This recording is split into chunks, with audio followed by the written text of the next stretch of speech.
इस वीडियो में 30 जनवरी और 31 जनवरी इन 2 दिनों के टारगेट शेयर करने वाला हूं। ठीक है, 30 जनवरी को आपको ग्रीन हाउस इफेक्ट यानी कि जो हरित गृह प्रभाव है उसके बारे में पढ़ना है, और 31 जनवरी को 31 जनवरी को आपको क्लाइमेट चेंज यानी कि जलवायु परिवर्तन के बारे में पढ़ना है। ठीक है, ये एक 2 दिन है आपके, इसमें मैं चाहता तो एक ही दिन में आपको 2 चैप्टर करने को देता, बट ये इतने सेंसिटिव टॉपिक हैं, इतने इंपॉर्टेंट टॉपिक हैं कि आपको एक सिटीजन होने के नाते मतलब एक टाइम के लिए भूल जाओ कि आप आर के लिए कॉम्पीट कर रहे हो। क्या एक भारत के जिम्मेदार नागरिक होने के नाते आपके लिए ये जरूरी नहीं बनता है कि आप क्लाइमेट चेंज के बारे में जानो, बेसिक जान लो। चलो ठीक है, आपको बहुत बड़ा एनवायरमेंटलिस्ट नहीं बनना है, आपका नहीं है वो करियर पाथ। क्या आपको नहीं पता होना चाहिए कि भाई ग्रीन हाउस इफेक्ट क्या होता है, ग्रीन हाउस गैसेस क्या होती हैं, और एज एन इंडिविजुअल आप एक नॉर्मल इंसान हो। ठीक है, आप मत सोचो अपने मोहल्ले के बारे में, आप अपने बारे में सोचो। तो आपके क्या कर्तव्य हैं, आपकी अपनी क्या एक ड्यूटी बनती है कि आप वो चीजें करो जिससे आप क्लाइमेट चेंज में बहुत ज्यादा भागीदार ना बनो। आप अपनी तरफ से बहुत ज्यादा ऐसी कोई चीजें ना करो जिससे उसमें बुरा असर पड़े।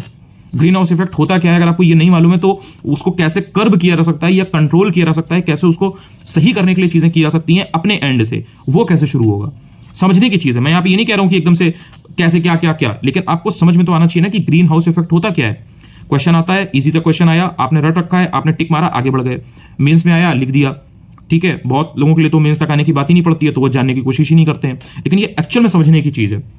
अब जैसे ही आप ये ग्रीन हाउस इफेक्ट और क्लाइमेट चेंज इन 2 टॉपिक को, इन 2 थीम को समझोगे, आपके लिए हर एक चीज कनेक्ट होना शुरू हो जाएगी।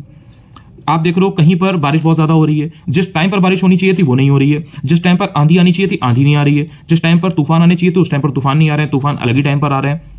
कहीं पर कभी भी भूकंप आ जा रहा है, कहीं भी सुनामी आ जा रही है, जहां पर बर्फ गिरती थी वहां पर बर्फ नहीं गिर रही है, जहां पाला नहीं गिरता था वहां पर पाला गिरने लग गया है। तो ये जो क्लाइमेट चेंज की डिफरेंट चीजें, और ये सिर्फ इंडिया में ही नहीं, ऑल ओवर वर्ल्ड आपको देखने को मिलेंगी।